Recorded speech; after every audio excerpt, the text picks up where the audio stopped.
in the horror genre. I'm your host, Nicole, and it's time to share another dark tale.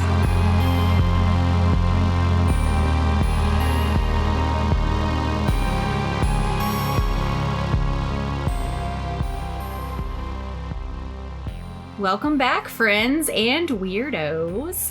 I hope you've enjoyed the detours we've taken the past couple episodes, but today we're back with another installment of the Fundamental Frights series. Today we're going to be discussing Dark Night of the Scarecrow, which is a movie from my childhood that is very near and dear to my heart. And I'm joined once again by my mom, Sherry. Hello. Welcome back, Mom. Nice to be here. Yeah, last time you were here, we talked about our trip to Maine, which was really fun. But we're back today to talk about a movie. And I'm really excited to be talking about this movie with you because it is such an iconic family movie for us. Absolutely it is. We have a long history with this movie. Yes. And so we'll get into the specifics of that a little bit later. But first, I want to chat a little bit about your horror history in general. We've touched on it a little bit here and there in past episodes, but we've never really dug into it. And recently, when you were visiting, we were sitting next to the fireplace in the sitting room, and you were talking about some of your earliest memories of horror movies and like watching stuff at your sister's house and all of that. So I want to talk a little bit about that. What is, if you can remember, what's the first horror movie that you remember seeing? We've talked about this before, but remember, I didn't have a TV till I was 15. Yes. My dad was an Assembly of God preacher, Nicole's grandfather, and we just, strict rules. We just didn't have a TV. We didn't, do that kind of thing. So I missed a lot of stuff, like you started listening to horror, watching horror early on. That's my fault. But so I didn't, watch horror till I was a little older, but I loved horror once I started watching it. But the first one that I remember seeing was at my sister-in-law, your Aunt Lydia's house. Oh. A little apartment in Fort Smith. And it was The Exorcist. Really? Yes. I couldn't believe that movie. It was crazy. So I'm sure I saw some before that, but that's the first one I remember seeing and wow. Yeah. That is quite an introduction because you've talked about this on a past episode that you read that book and it scared you. Yes. I read the book before I saw the movie. And you said you'd put it in a drawer or something. It was in a drawer and I would get it out and read it. I read maybe half of it and I had to get the book out of the house. And that's saying a lot because I don't scare easily. And like I said, I love horror. So I don't know, but there was just something. I had to get that book out. So I didn't finish it. And then I saw that it was probably 5 years later before I actually saw the movie. Wow.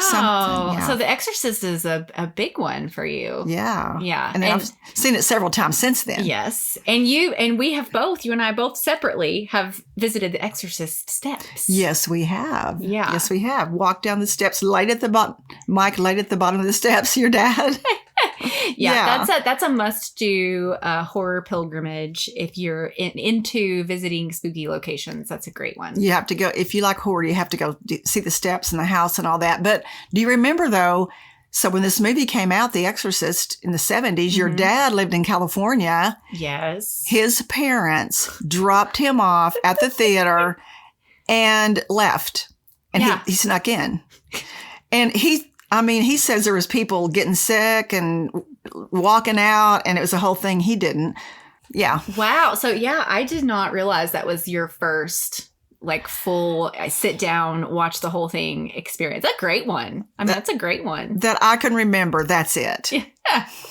But you also mentioned, when we were sitting next to the fireplace, you mentioned that, I guess Sheila told you about She Waits. She Waits. Okay. Since we did that podcast, I found it and watched it. Oh, was it any good? It wasn't bad. Okay. It's cheesy, but it's not bad. Now, was it a made-for-TV movie? Do you know? I'm sure it was. You think it was? Yeah. Okay.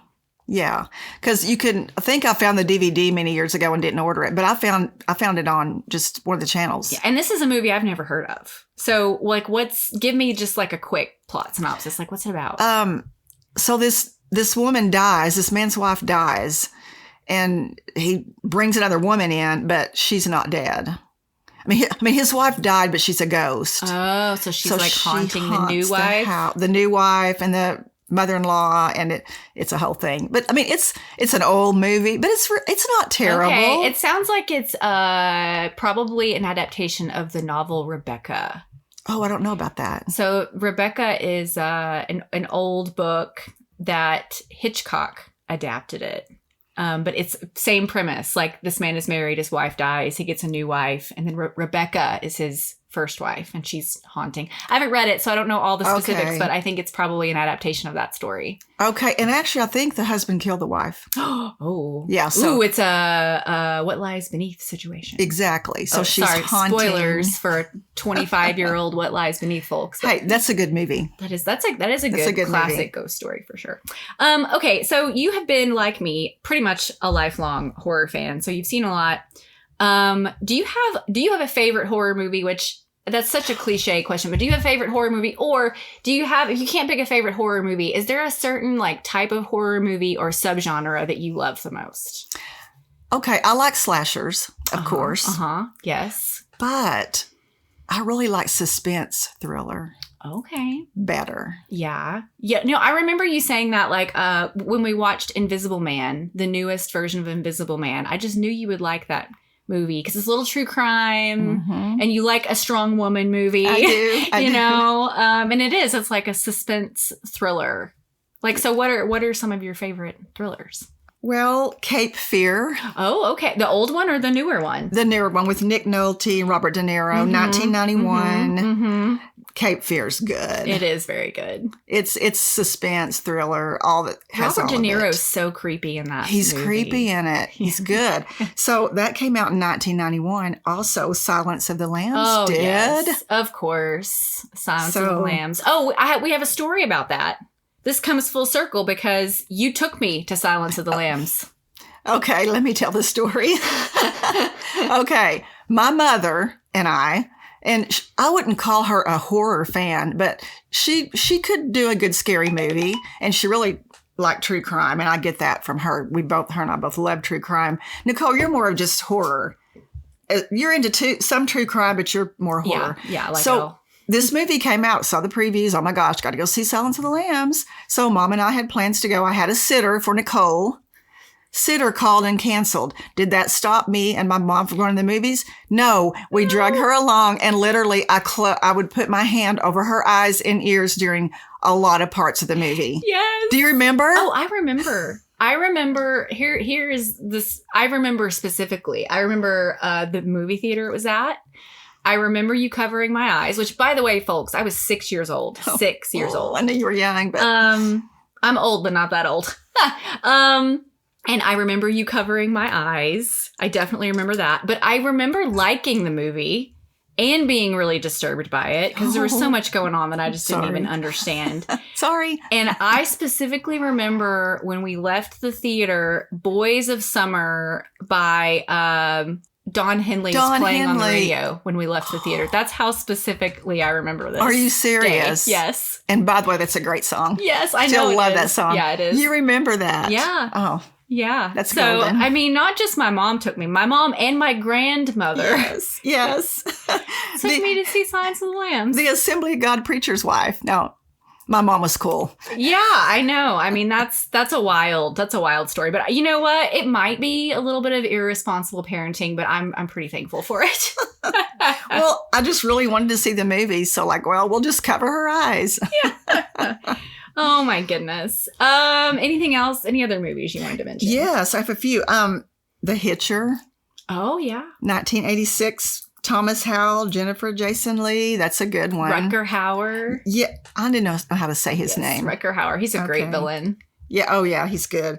I don't know why that Dark Knight of the Scarecrow made me think about some of these movies, but it just did, and especially this one because this one kind of is similar to Dark Knight. Joyride. with Paul Walker. Yeah. Because they jack with this truck driver. This just a truck driver. He's just a normal man. They jack with him till he gets revenge. That's right. So that's similar. Well, and it's funny because Hitcher and Joyride are like very similar. They are. They You are. know, they're road movies where these just kids on a road trip are being pursued by a madman. Yeah. So they're similar. Also, do you know who does the voice of the truck driver in Joyride?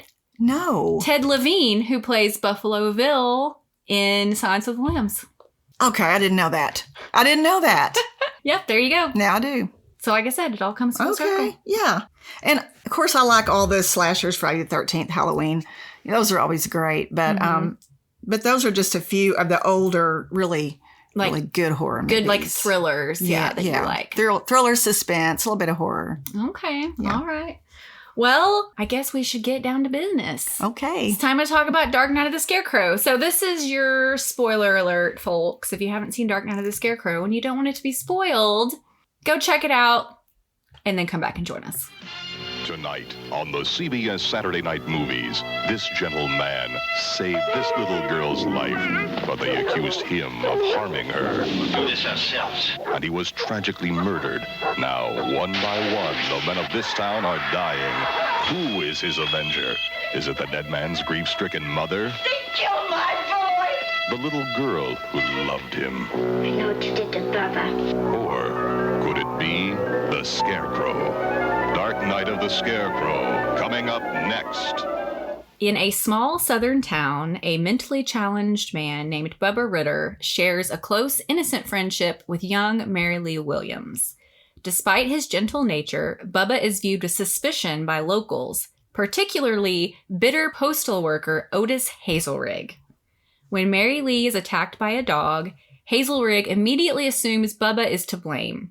He rallies 3 accomplices, Skeeter Norris, Philby, and Harris Hawker, and forms a lynch mob. Bubba's mother disguises him as a scarecrow in a field, but the vigilantes find and kill him in cold blood. Moments later, they hear over the radio that Mary Lee is alive and that Bubba actually saved her. To cover their crime, Hazelrig places a pitchfork in Bubba's hands to make it look like self-defense.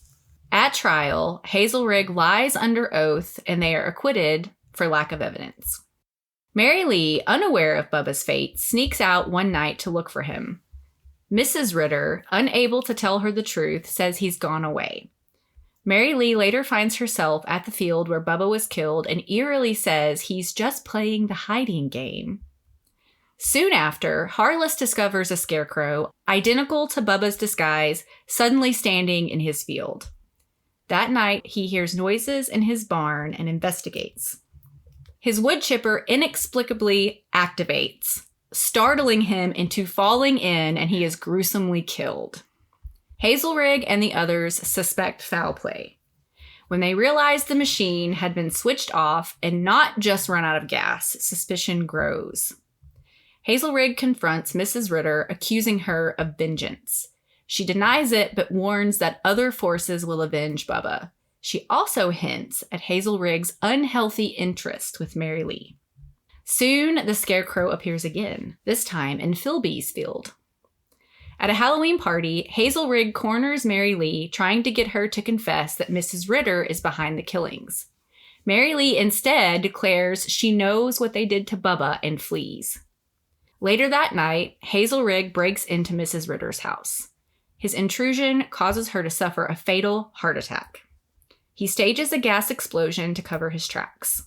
Most believe it was an accident, but the district attorney remains skeptical. That night, Philby investigates noises in his hog pen and flees in terror when strange things occur. His car fails and he hides in a grain silo. A conveyor belt switches on, trapping him as grain pours in, burying and suffocating him. Skeeter, terrified, wants to confess, but Hazelrig is now convinced Bubba isn't really dead and is seeking revenge.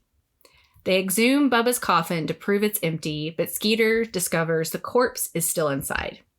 Panicking, he tries to flee, but Hazelrig kills him with a shovel and buries him in the grave to silence him. Later that same night, a drunken Hazelrig sees Mary Lee standing in the road.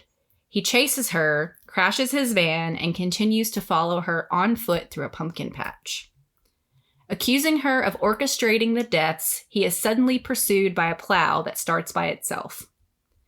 Fleeing in panic, he runs straight into the Scarecrow, now holding the same pitchfork they once planted on Bubba's corpse, and is fatally impaled.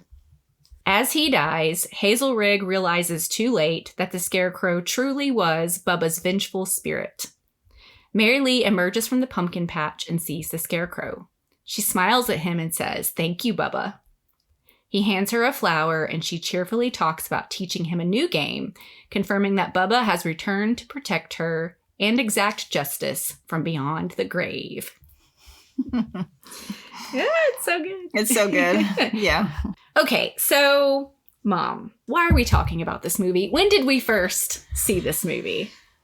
I cannot remember the first time I saw the movie, but here's the deal. My dad loved this movie, and him and Nicole, he got Nicole to watch this movie. The two of them, my dad and Nicole, watched this movie how many times? I mean, countless, probably. Countless times. Over and over again. Over and over. And it was just a special thing between them. That's why this movie means so much to Nicole and I. But, then a lot of time went by. Nicole, got older, grew up. And then Dad, he bought the DVD, right? Or the VHS. Well, Did you buy it? It became impossible to find. So do you know, because this movie came out in 1981. I wasn't born until 84. We didn't live with them until the late 80s. So did he record this off TV? Did he buy the VHS? How did we watch it with him? Do you even remember? Did he have it on VHS? I do not remember. I don't either. But we must have either he recorded it off TV or he bought the VHS, because we would watch it, all the time. But later on, when I was an adult, we wanted to watch it with him again just for fun. And it was we had to buy the VHS off eBay, and it was like $40 or something. But we met at their house. Yes. And all of us watched it then. Yes. And it'd been a number of years had passed since we had seen the movie. But yeah, you found the VHS, but it was pricey. Yeah. I am really not sure how you watched that with him. So it was around 1990 when we lived with them. My husband, Nicole's dad, was away at college, and we lived with my parents while he finished up. So you watched it. Well, you watched it even before then, though. Yeah, I guess so. Because I guess even when we were over just visiting or whatever, we would watch it with him. And what's really interesting about this is that all the times that you've been on, you've mentioned Grandma a lot, and how she, she's also kind of into spooky things and true crime. And loved Halloween. Yeah, loved decorated. Halloween. And would also kind of help you break the rules sometimes. She did. So the fact that this, it's a horror movie. It is. The fact that it was introduced to us by Grandpa is kind of unexpected. It is. And of course he loved Westerns. I think his all-time favorite movie is Shane. It is. That's another one he watched over and over again. But I think Dark Night of the Scarecrow is probably a close second, wouldn't you say? Oh, yes, definitely. Why do you think he loved this movie so much? Okay, so my dad was a very right and wrong man. This is right, this is wrong, strong Christian man.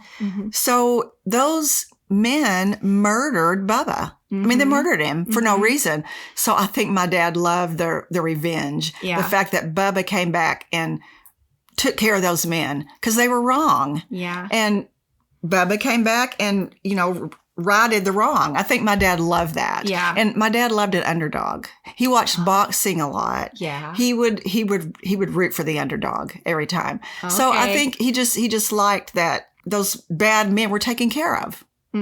Yeah. Well, I also, watching it this time too. Yeah. What do you think? Kind of thinking about that. I think you're right. And like I just said, he loved Westerns. And so there's a little bit of that element, I think, to this movie. There's all this sort of lawlessness, right? Yes, and they're, like you said, there are good guys and bad guys. And in Westerns, no matter how wrong things go, the good guys always win. Yeah.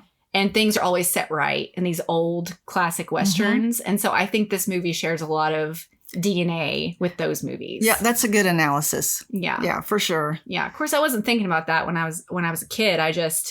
I just really loved it. And I thought it was pretty scary. You know, it has a lot of the classic elements. I didn't realize really what a great Halloween watch this is until rewatching it this time. But there's a Halloween carnival, there's pumpkins, there's a graveyard scene, you know, we're in fields and like harvesting. Like this has lots of great like classic horror elements. It does. It's a great movie. Yeah. Love the movie. So this movie really is a little hidden gem, and I've seen sort of a resurgence in its popularity since Blu-rays, DVDs, and now streaming they've made everything available, right? So for a long time, these little obscure movies, it was hard to see them. If they didn't come on TV or you couldn't go down to your local video store and rent it, how are you going to see it? You're not. So this movie has sort of been rediscovered to an extent. And of course, now you can sort of stream it anywhere. You can purchase it easily. But so I just wanted to talk a little bit about how this little gem of a movie came to be. So it was, like I said, it was made in 1981, made for TV. It was directed by veteran novelist Frank DiFelitta. And apparently he wrote a novel called Audrey Rose, which is a ghost story horror novel. And it was written by J.D. Feigelson. And apparently Feigelson wanted this to be like an independent feature film. But his script was bought by CBS for television. Okay. Yeah, so he wanted it to be like a theatrical release, but of course you write a script, you want it out there. And so I don't know how CBS came about it, but they wanted to do it for TV. And apparently only minor changes were made to the original script. Okay. That's good because it didn't need to be changed. I know. I think that's part of the reason why it's good. They didn't fiddle with it too much. It was shot in 17 days, which is insane. Which is quick, right? That's super quick. And all of the nocturnal scenes were actually shot at night. Okay. Which is also technically challenging. So this is really interesting because you and I, when we were watching it, I was like, where did they film this? Because it feels like it's supposed to be Southern, and we know what Southern is.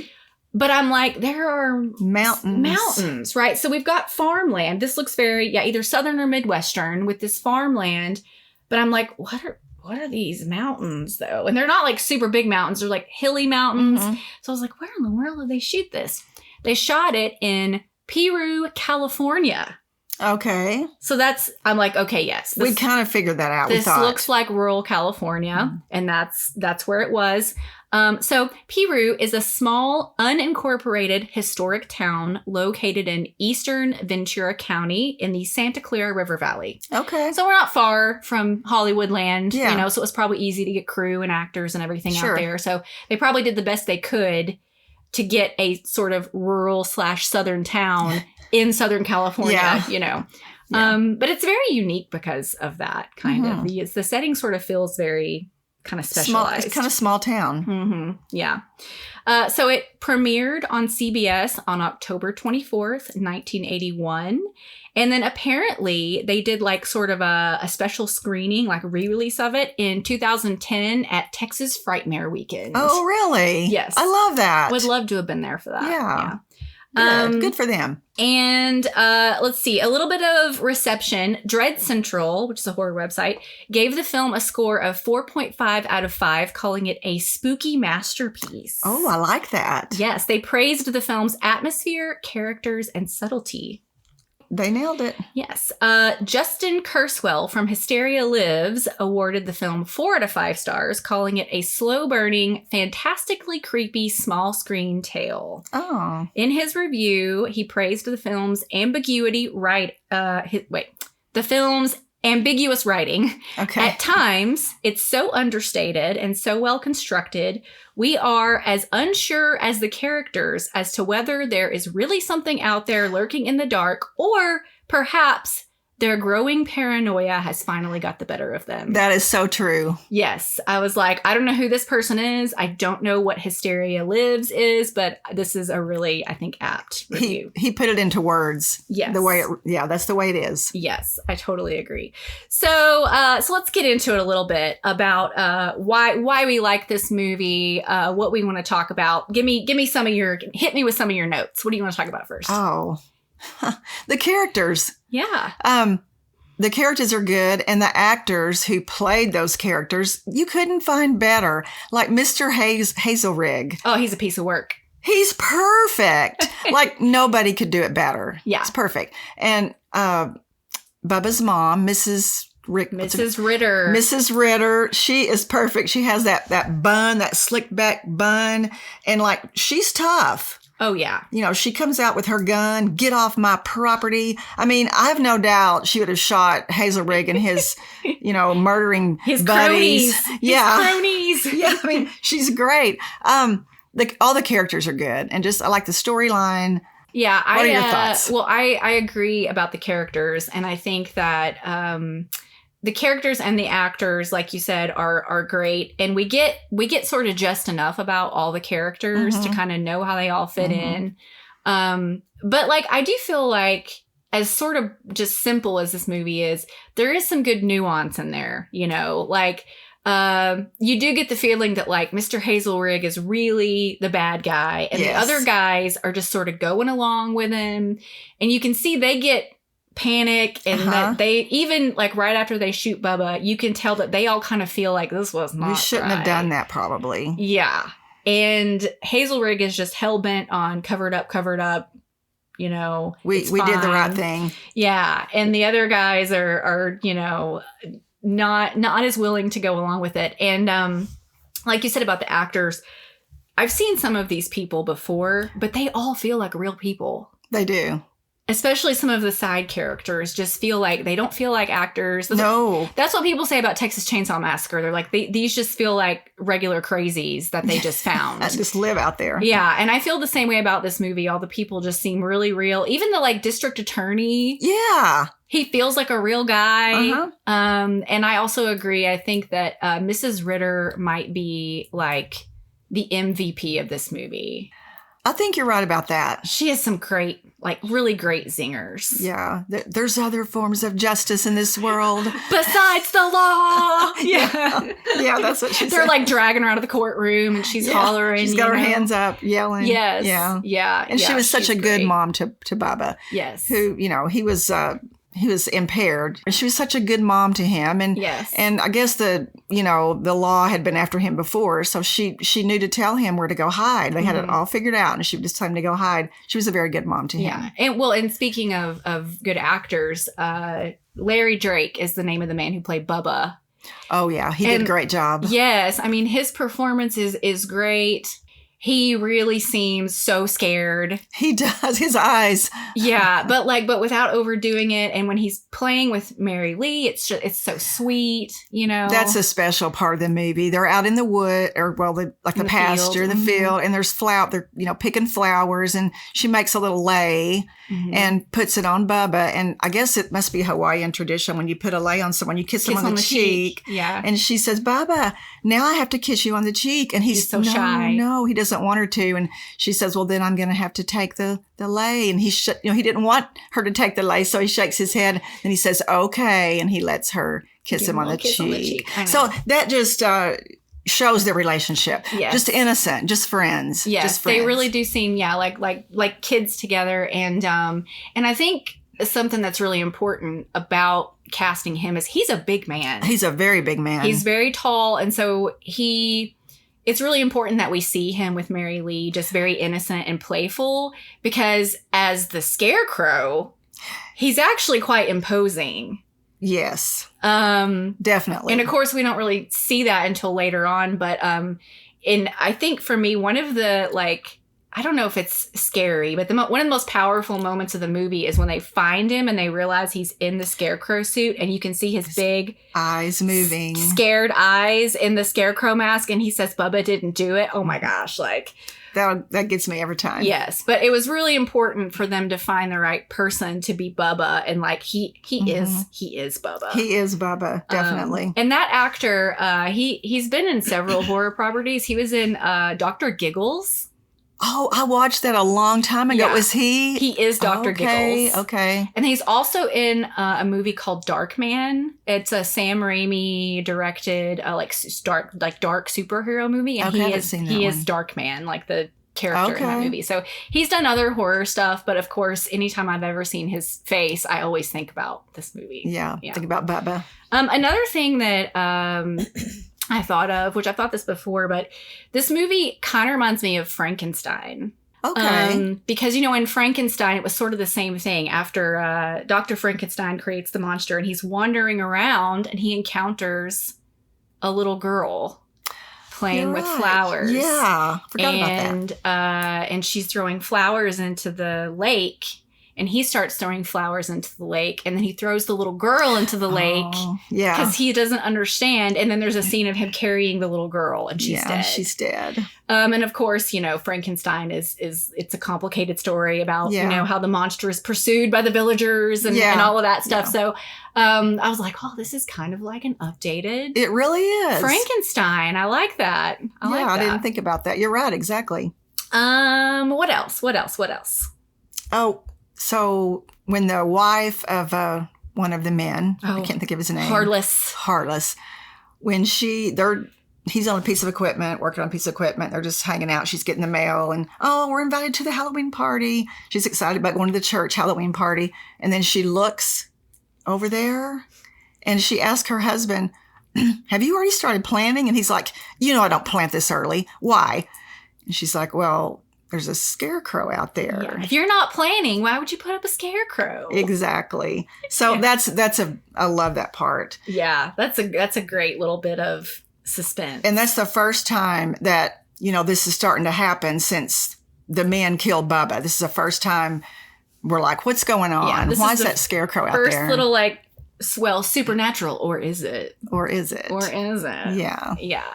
Well, I think that brings up kind of another big thing for me of why this movie is so effective is that the atmosphere and suspense of this movie makes up for like any lack of violence or gore. Oh, yeah. Because there's not a lot of, we watched a review about it on YouTube and they said all of the really grisly stuff, they leave it up to your imagination. It's a TV movie. They couldn't do, they probably could barely even show blood at that point. Yeah, and it was, what did you say, 81? 81, yeah. So I really love that they took that challenge. It's like, this is a horror movie that we can't show a lot of violence. So how do we make it scary? And I feel like, the atmosphere and the music. The music helps. They take their time with like every kill. And by the time we get there, by the time we get to the incident, whatever it is, you're ready for it. You're nervous. Yeah. Yeah. And you don't have to see the blood or gore. You know. So talk about that one scene with the jelly. Oh, yes. This is like a famous bit of editing that I just love. Yeah. It's so great. After Harless falls into his wood chipper, it cuts to a scene of Hazel Rigg at the boarding house and this big plop of jelly hits the plate. Yeah, they're having breakfast and that jelly just hits his plate. Yes. Right after the guy was chopped up in his wood chipper. Yes. Like that's great. That's perfect. It's cheesy, but it's we get it. It's just a tiny bit of humor. Just a tiny bit of humor. You're reminded of what he went through. Yeah, so that's great. I really like the guy that gets killed in the grain elevator when his one arm is up on top of the grain. Like that's really unsettling. Yeah. Also, when Hazel Rigg visits Mrs. Ritter and accidentally kills her. Yeah. That scene is pretty creepy. Yeah. And we talked about this when we watched it. We actually watched this yesterday and today. Started it yesterday, finished it today. But Yeah, what he didn't have to burn the house. So, and Nicole didn't think about this, but so he puts his hand over her mouth and he's threatening her because he thinks she's the one that's Yes. killing all his buddies. But he just puts his hand over her mouth and threatens her, and she has a heart attack. I mean, she legitimately has a heart attack, which is Mr. Hazelrig's fault.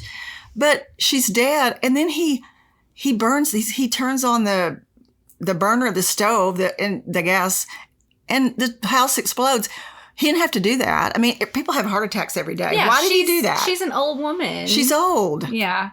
Well, and I think we talked about it a little bit. Yeah, you have an but opinion on that? Yeah, I think it's his guilty conscience, kind of keeps it's sort of his downfall, because even when the Scarecrow shows up in Harless's field, they're like, hey, we need to tell the cops about this. They're like, somebody's messing jacking with us. with us. And of course he says, oh no, we can't do that. That'll make us look guilty. And it's like, well, this is clearly a very small town. This is very small. Clearly a controversial thing. We know that Mrs. Ritter is disgruntled. We know the DA is disgruntled.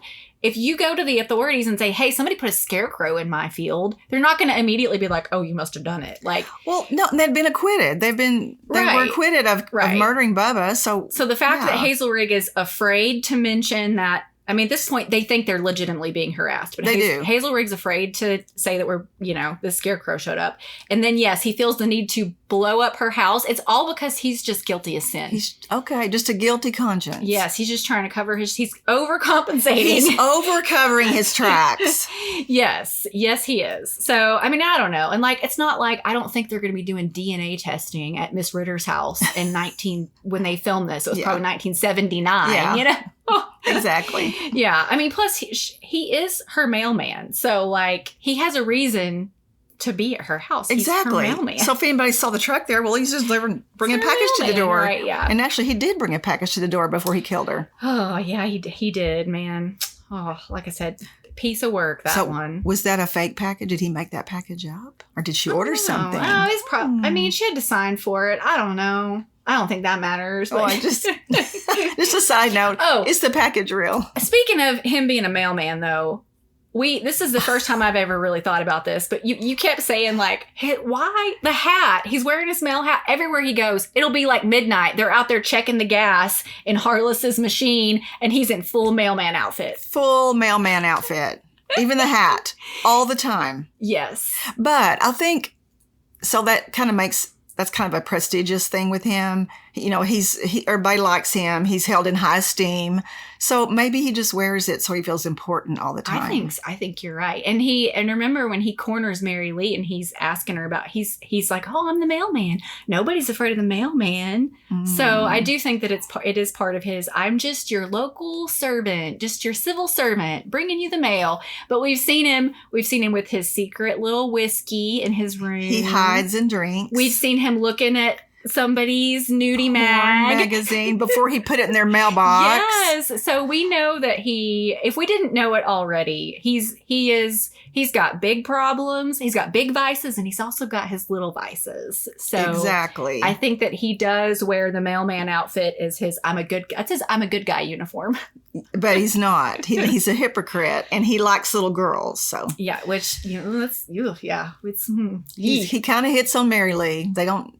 It's subtle, but it's there. Well, and that was that to me is not even needed in the story, but whenever him and Miss Ritter, when he brings Miss Ritter their package and is basically we're even now and you need to leave me alone. Yeah. When she says, I see the way you look at that little girl, his face, shock, and he gets out of there fast. So you know that she's hit the nail on the head with him. Yeah. So that's another great line too. When he's leaving, she yells after him and says, this is a small town. Everybody talks. Ooh. And you're just whoa. Yeah. She's great. Mrs. Ritter's great. Miss Ritter. Yeah. She knows what's up. She sees things. She knows what's up. Yeah. What else? I don't know. What else? Well, I made a note about Skeeter. I kind of love Skeeter as a character because he's a little dumb. He's sort of the lackey friend who I think probably just does whatever the group kind of says, But whenever he and Hazelrig have their scene together, his hysterics really crack me up. Oh my gosh. He gets hysterical. Yeah. Like if there's any moment of not good acting in this movie, it's probably Skeeter, but I also find it really funny and kind of endearing. He is just pitching a fit on the ground, and Hazelrig's trying to hold him down, hold his head, and talk sense into him, and he's flailing around. Yes, and there's lots of just like, no, I get so confused. Yeah, he does say that. I'm confused, Mr. Hazelrig. Yeah, oh, Mr. Hazelrig. Yeah. He's just like blubbering. Yeah. But he seems like, even though he was involved in this heinous act, he seems like a little bit of an innocent. Yeah. He seems like a little bit of just like a kid compared to the rest of them. Yeah, and I think all three of the men who murdered Bubba, Mr. Hazelrig was the leader. Yeah. And none of the three of them would have done that on their own, don't you think? Absolutely. Well, and that's why I said earlier that, like, even though all of these men were firmly in the wrong and should be held accountable, I feel like there's just a little bit of nuance. There's just a little bit of nuance in their characters, you know, where it's like they're a little bit more layered than just vigilante, you know, where you sort of get to see the dynamics of all these, how this friend group sort of plays out. And and so I love his Skeeter's meltdown.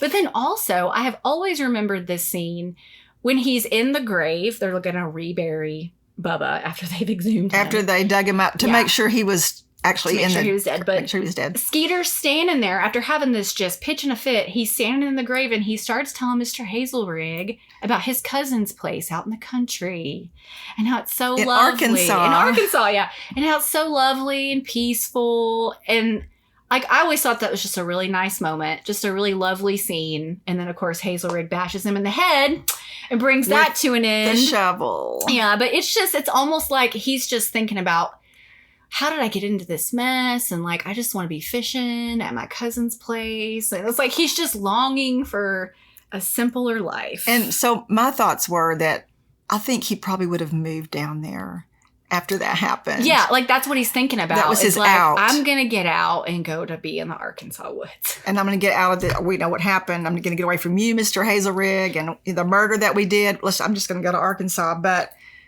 Hazelrig had different plans. And, you know, as that scene unfolds, you know, Skeeter's down in the grave, you know, and he closes the coffin. You know it's coming. I mean, you know, because the things they say and the way Mr. Hazelrig is looking at him, you pretty much know what's coming, right? Don't you feel that way?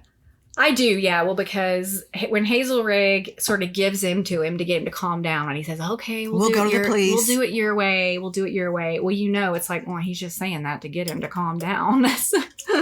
You know, it's obvious in the movie that he's just going along with him to get him to calm down. Yeah. And so this sort of like leads us into the end, and I think that this is getting from like that graveyard scene to the end of the movie. It's a really nice little transition instead of like, because again, this is a 90-minute movie, and there, you know, you gotta move. So it's like, just it's already nighttime. He's already out at this graveyard, probably out remote somewhere. And as he's leaving the graveyard is when he sees Mary Lee. Yeah. And he wrecks his little postal van, his little tiny Jeep postal van. And like falls out of it, which was kind of a hilarious, ridiculous stunt. But yeah, he like falls out of the little vehicle, and he's a bigger man. Yes. Yeah. Oh, and before that though, he made a move in the graveyard, and you and I both were like, whoa. Remember? Yes, he jumped. Yes. He jumps onto Mary Lee. He like parkoured off of a Like gravestone. a rock or something. Yeah, a gravestone. And we were both like, wow. I mean, it was pretty agile for him. Yeah, Hazelrig's spry. So between the little hop in the graveyard and then him like rolling out of the truck, out of the mail truck, I was like, okay, how is Hazelrig still able to like run through the corner, through the pumpkin patch? You know, he's more agile than we realized. Which I have to say, like, the ending of this movie being in a pumpkin patch is perfect. Oh, like the vibes are so perfect. good. The music. And Mary Lee's kind of like, she's an alive girl, but she looks like a ghostly girl for this whole movie. She's got these gowns that are really flowy and just the long, dark hair. So and the big pink fluffy house shoes. Yes. So she almost looks like a little ghost girl running through the pumpkin patch. And you even were like, is she real or is he imagining her? I can't remember. And she's very much real. She is. So I love the end of this movie. I do too. And even though you and I were talking about sort of how ridiculous the plow chasing him. Yeah. What did you say? Well, okay, so he's running down, I guess, like a cornfield or something, and this big piece of equipment is behind him, this big piece of equipment, and it's chasing him, and I'm like, why doesn't Hazelrig just go to the right or left? I mean, this big piece of equipment can also go to the right or left, but it's going to take it a minute. It's big. Yes. He could just go to the right or left and get away. Yeah. That's the one flaw. Yeah, you're like, right. And we've already seen him leap a tombstone. He can run a little bit. But I will say, like, contrasted with that, though, the very, like, the end where he runs into that pitchfork, that Scarecrow, you do not see that coming. No, because you don't even know the Scarecrow's there. They don't show him until he gets impaled. Exactly. So you're watching this very slow chase. Yeah. From this plow, which is a little ridiculous. And then, I mean, out of nowhere, Pop. I mean, I think that is great directing. That was perfect. Perfect. And then you see him like step away from the Scarecrow. He looks and he's bleeding in like 10 places because the pitchfork has impaled him. So he's bleeding and like he's got like a dozen holes in him, I guess. And then he just falls, which I think really would take you longer than that to die if you had a pitchfork in you. But I don't know, maybe not. Yeah, but it's just such a great, like, this is where it started, and the fact that he used the pitchfork in his deception, and then that's what kills him, is just so great. It's perfect because he uses the pitchfork in the trial, saying that Bubba had a pitchfork and was going to kill them. Not, but anyway, in the end, Bubba holding the pitchfork kills him. Yeah, and of course, this whole movie, we've just had this movie so long, it's hard to remember like what it would have been like to watch it the first time. That's true. But the whole movie, we're not sure what's happening either. We're like, is this a person? Is it Bubba? Like, we really don't know. And so the fact that at the end they make the decision to be like, yes, it's Bubba. It's Bubba. It's his spirit, his ghost spirit. Yes. And I love, we see Hazelrig die. We see the plow turn off. It turns off and gets quiet. And then we go to Mary Lee. She's there. And she starts talking to Bubba. And the next shot we get is we see the Scarecrow and he turns his head to look at us. Oh, it's so good. It's so good. Because it is, like I said, it's kind of scary because he's a murderous Scarecrow. But then the very next scene, he hands Mary Lee a flower. Yes. And so it's just, it's kind of scary, but it's also very sweet. It's just kind of the perfect ending to this movie. And I love that Mary Lee is like, oh, I'm going to teach you a new game. And like, that's the end of the movie and the credits roll. Yeah. So you know that him and her have been, together on this, getting revenge on these men. It's the two of them together. And since Bubba is simple, she teaches him the game. So she was really the mastermind of all those men dying with Bubba's spirit helping her, right? I mean, I don't even know if I would go that far because she doesn't even know Bubba's like dead at first. Like, at first she doesn't. She doesn't understand that he's dead.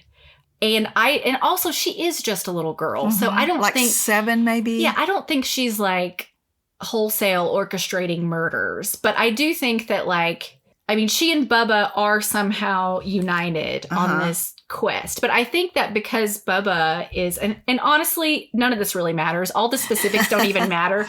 But I do think that because Bubba is now like a spirit, a revenant, if you will, from the grave, he's sort of transcended just who he was when he was a human. It's almost like he's become a little more. Yeah.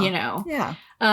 So I don't really think that Mary Lee's the mastermind, but I do think she knows about it, I think she kind of, she knows, So I guess the watcher of the movie you can kind of figure out however works for yourself, just whatever you want to believe, And I'm sure that probably drives some people crazy about, well, how does this work and how does that work? But I don't care. I just really don't care. No, I don't either. It doesn't really matter. Yeah, because I have the way I believe it is. Yeah. So. Okay, so anything else specific you want to bring up, or are you ready to just give your final thoughts? No, let's do final thoughts. All right. I'll go first and then I'll toss it to you. Okay. So it's been really interesting to revisit this movie and just think about it deeper, to like pay more attention to how it's put together and just watch it more closely, because it's always been a movie that I just sort of casually watch and love. And I think on this watch, it made me realize, and this is really what this series, Fundamental Frights, is about, is exploring sort of the origins of why we love horror. And I think this movie taught me a lot about how a good horror movie is constructed. Okay. It's that it doesn't take a big budget or explicit gore to craft a really good scare. As a matter of fact, if you can craft a good scare without those things, you know you have really done something special. And like I said, even the ending is perfect for me, which is where like so many horror films really fall short in the ending. I agree. And this movie would not be as memorable for me personally if they had not had a really strong ending. So it's just a straightforward morality tale. It's executed really well. The setting is good. The music is creepy. The acting is good for the most part. And also, like, I find that those sort of just straightforward morality tales are still some of my favorite types of horror. And I think in large part, maybe due to this movie. So it's a great gateway horror movie, which we love to see. I always like to point out a good gateway horror movie. You can watch this with kids. Yeah, you really can. Now, it depends on your kid's tolerance for scary. Yeah. But you could watch this with a 10-year-old, an 8-year-old. Absolutely. You know, there's no like sex language. or bad language, really. Yeah. And even it's heavy themes, yes, but kids should be exposed to difficult things in media, you know? So I love that it can be a gateway horror film. So watching this again as an adult and a seasoned horror fan, I think it holds up very well. And I think it's going to continue to hold a special place in my heart. Oh, I agree 100%. Yeah. So it had been a long time since I'd seen it until we watched it this time. So, and it did not disappoint at all. So it could be a little small town in Arkansas. Yeah, absolutely. I mean, just a little small town. You have your postman, you have your boarding house, you know, you have your guy who works at the silo, the guy who runs the wood chipper. You know, it's just normal people. But then this chain of events causes all this, you know, wreaks havoc and all this horror and stuff that goes on. So to me, it could just be a town in Arkansas. Yeah. You know, even, it feels homey. It does. And even the way the courtroom yes. looks, with like the paneling, I was like, this looks like a room in the Crawford County Courthouse. Yeah. And we did like the district attorney or the prosecutor. He knew that those men murdered Bub, but he couldn't. I mean, he tried to prove it, but he couldn't. much like Mrs. Ritter, he had a couple good zingers. Like when he's did. like, "Am I keeping you, Mr. Hazelrig?" Yeah, Hazelrig was checking his watch because it was time for fried chicken at the boarding house. So lives at a boarding house, and on certain days they have fried chicken, and he doesn't want to be late and keeps checking his watch. So yeah, Mr. Hazelrig is a piece of work, but such a great character. Well, and you know, I think that's maybe another reason why this movie has such a good balance is because even though Mr. Hazelrig is awful and these guys did this vigilante justice, they're Mrs. Ritter, she's a good one. She is. Mary Lee's a good one. The district attorney, he's fighting for the right side. About it. Yeah, so there's definitely like enough people who are you know on the good side that there's a good little back and forth with that. But anyway. No, it did not disappoint. I mean, I'll watch it again in 3 years and I will just love it too. It did not disappoint after all the years. Okay, so if folks check out Dark Night of the Scarecrow and they like it, what recommendations do you have for other things they should watch or read or listen to? Well, I like a good documentary. Yeah. So my thing is true crime. I still like horror a lot, but I think I've kind of moved from horror to true crime. I'm more into true crime now. So there's some documentaries that you have to watch. Jim Jones, People's Temple, any of those, and there's tons of them. Go watch those. Ruby Ridge, about Dennis Weaver in Idaho. Got to watch that one. And, of course, anything on Waco. Well, why does this movie make you think of those? Well, so with Ruby Ridge, he was just a man living his life with his family out in the woods. Now, he did have some weapons, but he was keeping the weapons to himself. The government just came in and killed some members of his family. Mm-hmm. He was just living his life. Well, so was Bubba. Okay, so I see now. So both the Waco thing and the Ruby Ridge thing, it's people were living their lives and they were put upon. Exactly. Yeah. Okay. Yeah. Okay. I never would have made that connection. That's interesting. Okay. So what about Jim Jones? Well, Jim Jones was a bad man, but his congregation, the people who followed him, They were innocent. And he pulled the wool over their eyes and then he killed them. So, yeah. Oh, do you think there's a little bit of Mr. Hazelrig in Jim Jones? Oh, there you go. Yeah, I do. Yeah? I do. Mhm. Okay. Mhm. All right. A lot, actually. These are super unconventional, I think, for me, but this is interesting. And I know that you love true crime. And Oh, so I do. anytime there's I find when there are, true crime horrors, especially with cults, there's always a relevant, just human stuff in there, So interesting. Anything else? No, I think how about you? Okay, so I have very different recommendations. So I was thinking 70s era, made for TV, Salem's Lot. Oh. So Salem's Lot, the miniseries from the 70s, I think feels much like Dark Knight of the Scarecrow. They both have that made for TV in a similar era. I think Salem's Lot was probably late 70s. This was early 80s. So they're pretty close in time. But they, to me, both have that small town. Mm-hmm. You've got You're right. the movers and the shakers in the small town, and this big city riders from outside of town, and they don't trust him, So you've got some of that small town politics happening. The Town That Dreaded Sundown. You know what? I thought about that one. Yes. I did think about that one. And Yes. and he wears a mask. Yes, Kind of like Bubba. Yeah, the sack head thing kind of reminds me of Bubba, and also it's a in a lot of ways, a very quaint, innocent little movie, and feels pretty silly at times. I haven't seen it in so long. Yeah, honestly, it feels like the town that Bubba lives in and the Town That Dreaded Sundown feel very similar, Okay. Of course, that one does take place in Arkansas, Texarkana. Mm-hmm. They still screen the Town That Dreaded Sundown every year in Texarkana.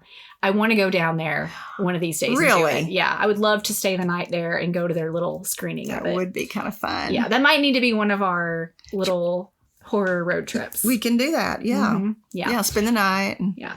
Okay, so also I would say Pumpkinhead. Have you ever seen Pumpkinhead?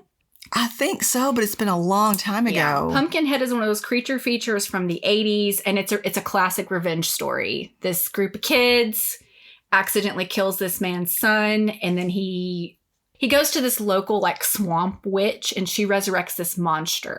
I have seen it, but it's been so long. Slowly takes revenge on these Okay. teenagers. So it's it's the slasher version, basically, of the plot of Dark Knight of the Scarecrow. Okay. Yeah. Yeah. And last but not least, kind of akin to Pumpkinhead, Dark Harvest, which is a movie that came out a couple years ago, directed by David Slade, who's a director I really, really love. And I don't want to give too much away, but again, it's a small town. There's a lot of small town politics and some corruption happening, but they have this ritual. The young men that are 17, 18 years old every year have to pursue this monster in town called Sawtooth Jack. Oh, okay. And whoever kills Sawtooth Jack is given this big award. And so we watch these young boys, we follow these young boys and kind of their journey of who's going to kill Sawtooth Jack. And then there's this horrible secret in this town. I need to watch that. I haven't seen that. Yeah, so it's got the same sort of fall vibes, and Sawtooth Jack is this monster with a pumpkin on his head, and so it feels a lot of the vibes are the same as Dark Knight of the Scarecrow, and so yeah, that would be my last recommendation. Okay. Well, I will have to mark that down. Yeah. So thanks for joining me today, Mom. Oh, thanks for having me. Yeah. I enjoyed being on the show. Yeah, it was so much fun to revisit this classic that's been so important to our family. Absolutely. And this is a movie that we will always watch. Yes, we Always will. watch. We will. And it's one that I've been able to recommend here and there. And I know some people who have watched it, but I feel like it is still really a hidden gem. So I'm glad that we're getting the word out. So folks, if you have not seen Dark Night of the Scarecrow, I hope this conversation has inspired you to check it out. You can find it for free on like 8 bajillion streaming services. Easy to find. You do not have to spend $40 on a VHS. Unless you want to. Unless you want to. So be on the lookout for your local creepy mailman. And until next time, stay spooky.